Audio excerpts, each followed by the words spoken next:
ฝนตกแล้วพี่น้องจ้าเย็นสบายเลยทีนี้พี่น้อง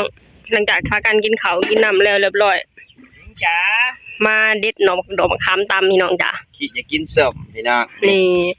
ทางกินแน่เนาะพ่อแม่พี่น้องอยู่ทางประเทศไทยเคยกินบ่พี่น้องตำดอกมะขามพี่น้องจ้าเห็นมันเด้อใครเคยกินนะสบายดีพี่น้องสวัสดีค่ะพี่น้องจ๋ามาพบพ่อกับช่องสาวตุ๊กแนลอีกคือเก่าเด้อมาพบพ่อกันอยู่ที่ไฮที่หน้าคือเก่าคือเดิมแหละพี่น้องพี่น้องจ๋าสืบต่อกันไถนาภารกิจของเรายังไม่จบพี่น้องวันนี้เคยเฮามีการเปลี่ยนแผนวางแผนกันใหม่เด้พี่น้องสองเคยเฮาคือเพิ่นจะไถมื้อนี้แล้วก็ฆ่าแล้วก็หยอดเลยเนาะพี่น้องแล้วก็มืออื่นแล้วก็ลงไปเห็ดอยู่บนไม้คือไปเห็ดอยู่เทียงเนาะพี่น้องเนาะพอเห็ดอยู่เทียงแล้วไถคาดหยอดแล้วก็เริ่มขึ้นมาเห็ดแถวนี้ใหม่เนาะพี่น้องเนาะนี่เห็ดแถวนี้แล้วก็คือแล้วเรียบร้อยเนาะพี่น้องเพราะว่าทางว่าจะไถลงบัดเดียวจะเห็ดลงบัดเดียวกะค่ะขึ้นมาย่านบ่มีทางออกเนาะพี่น้องเพราะว่าอยู่ทางเทียงนะบ่มีทางออกพี่น้องจ้าเพราะว่าเทียงน่ะอยู่กลางหมู่หมดเลยเนาะพี่น้องเนาะบ่มีทางออกเพิ่นก็เลยวางแผนกันว่าขาดแถวนี้ให้มันหมดขาด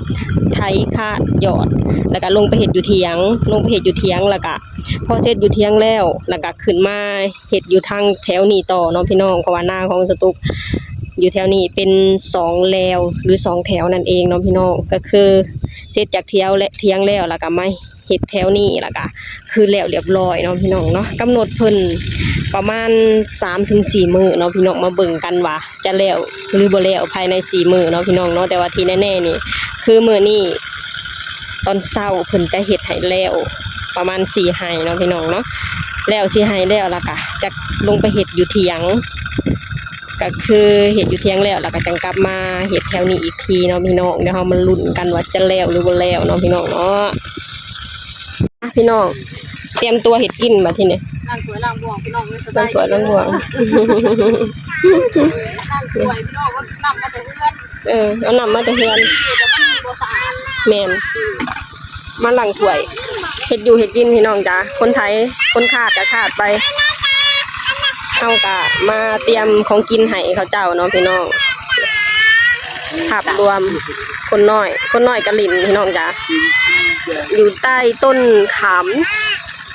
นี่ลมเย็นเด้พี่น้องมื้อนี้บ่ค่อยแดดพี่น้องจ้าไปเสิร์ชก็ออกมานำเลยเพิ่นเอาของกินมาส่งบอกให้เพิ่นซื้อปลาทูมาให้เนาะพี่น้องเนาะเมนูของเฮามื้อนี้ก็เป็นต้มปลาทูป่นกินกับดอกกระเจียวดอกกระเจียวนี่ซื้อบ่พ่อใหญ่บ่นะเอาให้นี่ดอกกระเจียวพี่น้องเดี๋ยวจะตุกจะหลอกอันนี้ออกแล้วก็ไปต้มพี่น้องเนาะ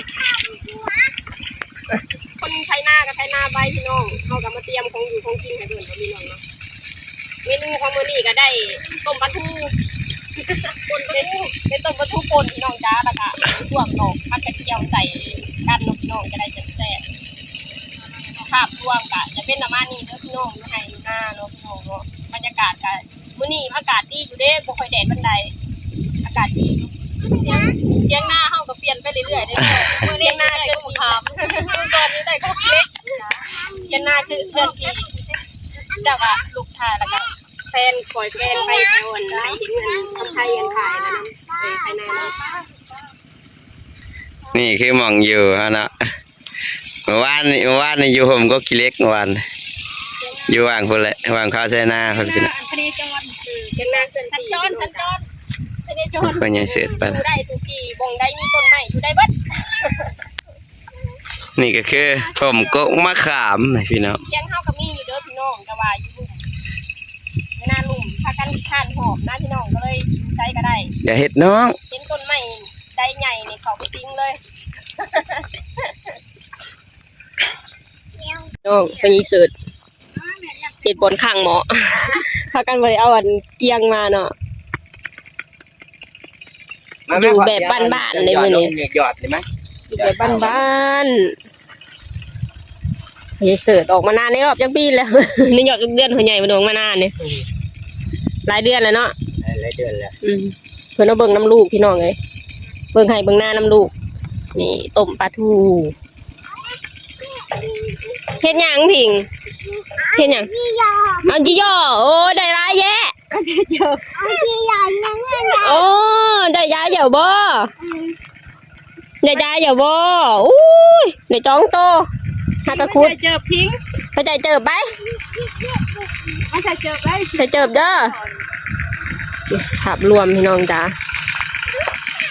อยู่แบบนี้ก็มีความสุขดีเด้พี่น้องบ่ต้องคิดอีหยังหลายเนาะพี่น้องเนาะมาให้มาหน้ามากับครอบครัว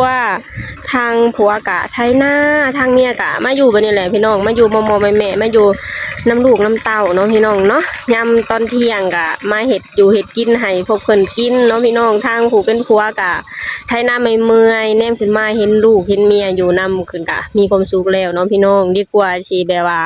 ผัวไปทางหนึ่งเมียไปอีกทางหนึ่งเนาะพี่น้องผัวมาเฮ็ดเวียกเมียผัดไปนั่งสบายๆอยู่เฮือนเนาะพี่น้องเนาะสตุกเองกะแบบว่าเป็นแบบนั้นก็บ่สบายใจบันไดเนาะพี่น้องเฮาเห็นผัวเฮาเฮ็ดเวียกเมื่อยเฮากะมานำเนาะพี่น้องถึงจะบ่ได้ซอยหยังเขาได้หลายกะมาพอได้เฮ็ดอยู่เฮ็ดกินให้เขากะแค่นี้ก็มีความสุขแล้วพี่น้องเป็นครอบครัวที่อบอุ่นเนาะพี่น้องผัวอยู่ไสเมียอยู่หั่นเนาะพี่น้องเนาะเห็นแบบนี้กะแค่อยู่ส่ำนี้กะมีความสุขแล้วพี่น้องจ้านี่พ่อใหญ่เสือเพิ่นก็ออกมาหน้านำเด้มื้อนี้เพิ่นมาแค่แป๊บๆเท่านั้นล่ะพี่น้องเพิ่นมาเบิ่งโน่นเบิ่งนี่น้ำลูกแล้วก็มาเว้ามาจากันนิดหน่อยเพิ่นก็กลับเข้าบ้านแล้วเนาะพี่น้องเนาะ เราทานกับเราทา ทาน นทานประดิษฐ์เองเพิ่นยังเสิร์ชประดิษฐ์ เราทานพญาเกิดประดิษฐ์น้องเลย ว่าเห็นทานไปได้สะออน ได้เขียดมาขี่เนาะ แม่น นะปีกสิ้น จริงสิ้น ใช้หัวคุ้ยเขาแถวนี้ พี่น้องจ๋าไปให้ที่3แล้วที่เพิ่นบอกว่าคาดแล้วจังกินข้าวเนาะพี่น้องพอกินข้าวแล้วเรียบร้อยแล้วก็จะลงไปไถนาอยู่แถวเถียงเนาะพี่น้องเนาะเพิ่นอยากเฮ็ดให้มันแล้วจะได้เฮ็ดเป็นขั้นเป็นตอนเนาะพี่น้องเร่งเฮ็ดพี่น้องจ้าเฝ้าเฮ็ดมันแล้วต่างคนก็ต่างมีภาระหน้าที่เนาะพี่น้องคือจังบ่ดอนเพิ่นก็ลางานมาเพื่อเฮ็ดนานี่2 อาทิตย์เนาะพี่น้องเนาะส่วนทางลุงเพิ่นก็อยากเฝ้าเฮ็ดมันแล้วจะได้ไปเฮ็ดเฮือนของน้องต่อพี่น้องจ้าต่างคนก็ต่างต้องทำมาหากินนะพี่น้องเกี่ยวเฮ็ดมันแล้วล่ะก็เฝ้าไปหาเงินเนาะพี่น้องเนาะเพราะว่าทุกอย่างในชีวิตประจำวันทุกมื้อนี่ขับเคลื่อนด้วยเงินพี่น้องจ้าถ้าบ่มีเงินนี่อยู่บ่ได้เลยพี่น้องบ่คือสมัยแต่ก่อนนะหาอยู่หากินตามธรรมชาติขี่รถก็ขี่รถถีบเนาะพี่น้องขี่รถถีบหรือขี่จักรยานเนาะพี่น้องเนาะแต่มาสมัยนี้ไปใช้ก็คือต้องใส่รถจักรใส่มอเตอร์ไซค์เนาะพี่น้องคือทุกอย่างต้องขัดเคลื่อนด้วยเงินพี่น้องจ้าอาหารการกินทุกมื้อนี่ก็บ่ค่อยได้ไปหาเนื่องจากว่ามีภาระหน้าที่ต้องเฮ็ดเนาะพี่น้องเฮาก็เลยบ่มีเวลาไปหาอยู่หากินตามธรรมชาติเนาะพี่น้องเนาะคือทุกสิ่งทุกอย่างเฮาก็ต้องซื้อกินนะพี่น้องก็เลยต้องเฝ้าพากันเฮ็ดให้มันแล้วแล้วก็เฝ้าไปหาเงินทำหน้าที่ของไผของมันเนาะพี่น้องเนาะเพิ่นยอดแล้วเพิ่นยอดอีกประมาณอีก2ไร่ก็แล้วล่ะพี่น้องพอแล้วแล้วก็จะพักกินข้าวลงไปไถต่อเลยเนาะพี่น้องเนาะมาพี่น้องต้มดอกกระเจียวเฮาก็สุกเป็นที่เรียบร้อยแล้วปรุงได้พี่น้องจ้านี่เตาประดิษฐ์แต่งของพ่อใหญ่สุดแช่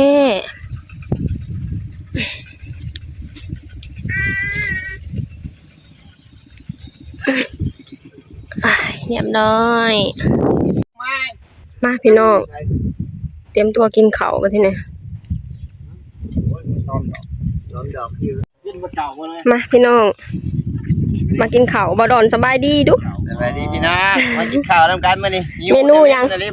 เมนูหยัง เมนูป่นปลามื้อนี้ ป่นปลาทูเด้อพี่น้อง ป่นปลาทูกับดอกกระเจียว แซ่บๆนำกันพี่น้องว้าวอันนั้นหน่อไม้นี่เฮามากินข้าวนำกันพี่น้องจ้ากินข้าวแล้วเราก็จะพากันขนครัวลงไปเถียงเนี่ยบัดนี้ไปไถอยู่เถียงต่อเนาะพี่น้องเนาะเพราะว่าอยู่เทิงเนี่ยที่คาดที่ไถไว้เมื่อวานนี้หาให้ยอดแล้วเรียบร้อยแล้วเนาะพี่น้องยังอีกแถวหนึ่งไถอยู่ทางยอดอยู่ทางลุมแล้วล่ะก็จะมาไถยอดแถวนี้แล้วก็คือแล้วเรียบร้อยเนาะพี่น้องเนาะไปกินข้าวกันพี่น้องจ้าป้าแดดเนาะ เปิดเส้นนี่บ่ ซอนี่บ่ พี่น้องหลังจากทากันกินข้าวกินน้ำแล้วเรียบร้อย จ๋า มาเด็ดหน่อดอกมะขามตำพี่น้องจ้ะ คิดจะกินส้มพี่น้อง นี่ ไปเคยกินแน่เนาะ พ่อแม่พี่น้องอยู่ทางประเทศไทยเคยกินบ่พี่น้องตำดอกมะขามพี่น้องจ้ะ เห็นมันเด้อใครเคยกินนะ แซ่บเด้ เดี๋ยวเราจำแซ่บบ่เฮ็ดลูกบ่เฮ็ดคอยเก็บจ้า นี่พี่น้องดอกมันก็หลายเลยพี่น้องเอ้ย เดี๋ยวนี้มันสิได้พอตามจะเสื้อ ใครเคยกินเม่นมาบอกสตุกหน่อยเด้อต้นกับผู้ดีอันไปตายจังยกเอาเมื่ออยู่เฮือนเนาะ แม่น มันบ่ใหญ่ เฮ็ดหยังนี่ ใส่ลายแซ่บลายหรือใส่ลายแซ่บหน่อย พอแล้ว ใส่ไรแสบไร ใส่ลายแซ่บลายบ่ พอแล้วไปกูลงเบิดนะบ่กวนน้องพอตัว น้อยเดียวเอง หน่อยเดียวเองจะถอกลงจะได้จะกระถอก ใส่ลายแซ่บลายเนาะพี่น้องเจ้านั่นก็ใส่น้อยมันบ่แซ่บตีเขาอีก อืมตายคักหล่นเบัด ยังหล่น ดอกมะขามนี่นี่พี่น้องว้าว เมื่ออื่นเราจะแกงหน่อไม้นะจ๊ะเมื่ออื่นนะ แม่ นี่ แกงที่นี่ เมนูของเราอาหารว่างอยากกินสมพี่น้องจ้ะ แล้วเตียแป้งหนึ่ง กินใส่กันน้ำลายไหลบ่ได้กินหลายปีแล้วเนาะเวลา แม่นหมูออกมาหมูลูกออกมาไม่ตุกตำมันสิพ่งเข้าตาน่ะ เราก็จะใส่แบบนี้เลยบ่ต้องพูดออกเนาะกะ บ่ต้องโหดใส่เลย แบบนี้เลยจ้ะมาโคเลตำ โคเลตำ แต่ตอนยังน้อยอันเอาใส่ทงยางแล้วก็เอาเป็นนัวกับเกลือใส่แล้วก็คั่นกินแซ่บได้น้ำยาใหญ่ออกมา อันน้อยกินอีหยังก็แซ่บ เอามาน้ำยาใหญ่ คู่มื้อนี้กินหยังบ่ค่อยแซ่บ ติ กินข้าวบ่แซ่บนะพี่น้องเบิ่งจากการ์ตูน ข้าวบ่ค่อยแซ่บปานใดแม่นบ่ บ่ค่อยสมบูรณ์ปานใดส่วนนี้ จักโล 50 โลนิดๆจากที่น้ำหนัก43พี่น้องจ้ะตอนนี้50 52 เริ่มสิบ่รับตัวเองบ่ได้แล้วแหละ เป็นได้ ก็ตำมันละเอียดแบบนี้เลย ครัวเลี้ยงดีเกิน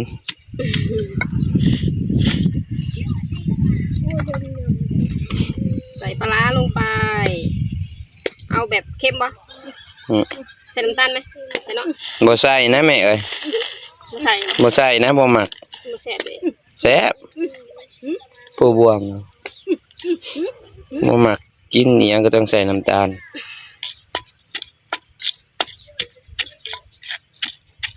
นี่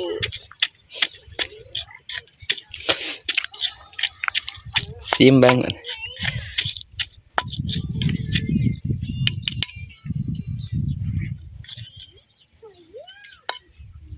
น้ำตาแจกหน้าตาจะเป็นประมาณนี้เลยพี่น้องเนี่ยเข้ามาอย่าอื้นน้ำลายบ่โดนอื้นน้ำลาย อืม อืม เป็นได ปะ แน่ ใช่ปะแซ่บพี่น้องเลย ลายเนาะกินบ่ปลาหันบวง ปานบวงสั่น แม่เห็นว่ากันได้ ใช่ปะ ครับ หน้าตาก็จะเป็นแบบนี้เด้อพี่น้องพอตามออกมาแล้ว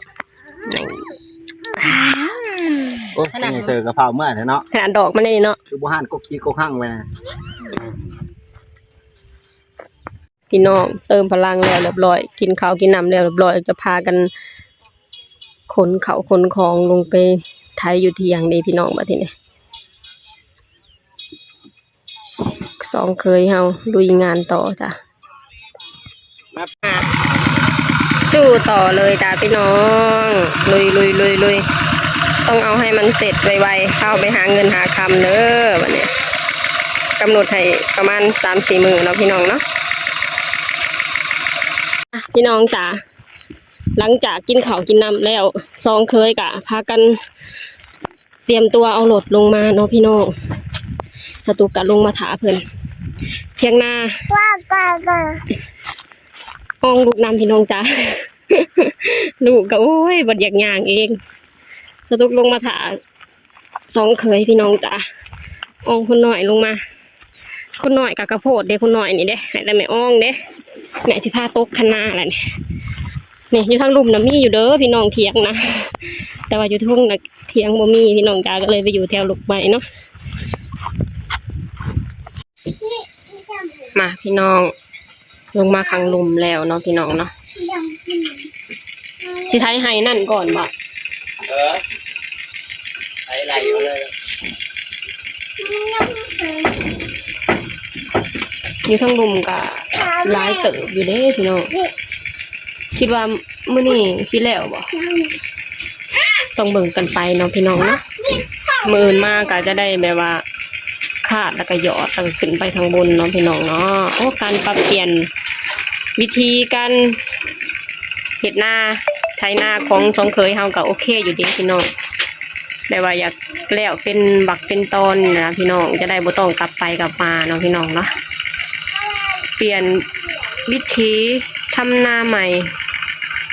ได้อย่างโอเคเนาะพี่น้องนี่เราก็จะไถให้นั่นมาก่อนเด้อพี่น้องไถไปตามลำดับเลยเนาะพี่น้องเนาะคิดว่าแล้วบ่ตอนแรกนี่ไถทางลุ่มนี่บ่น่าแล้วเนาะมันหลายเติบเนาะบ่แล้วแล้วเพราะว่ามันหลายเติบคะแนนหมดแล้วก็มาไทยตอนเช้าแล้วก็นิดหน่อยแล้วก็ค่าต่อเลยเนาะซ้ำเช้าไทยมาไทยซ้ำเช้าแล้วก็จะได้ค่า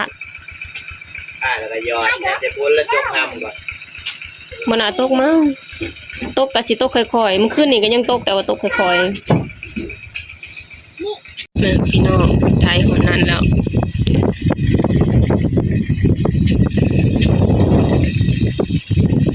สับเปลี่ยนกันคือเก่าพี่น้องจากกันการไถนากะลุงเคยเมื่อยลุงมาเปลี่ยนลุงเมื่อยลุงเคยน้องเคยมาเปลี่ยนเนาะพี่น้องสลัดกุจิรอส่วนกระตุกวันนี้ไม่ได้ขุด บ่ได้เอาของมาพี่น้องจ้าเพราะว่าเอามากับบ่ได้ขุดคือเก่ามีคนเอาคนน้อยกันนอนคนน้อยหมดฤทธิ์แล้วนอนคุณหน่อยนอนพี่น้องจ้ะวันนี้ได้นอนอยู่เถียงมาเนี่ย วันนี้ได้อยู่เถียงแล้วนะแต่ละมื้ออยู่แถวตัวห่มใหม่พี่น้อง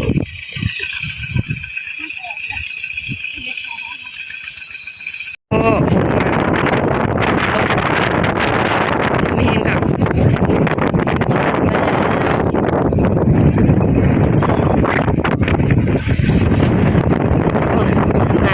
มืดตึ๊บเลยพี่น้องจ้ะ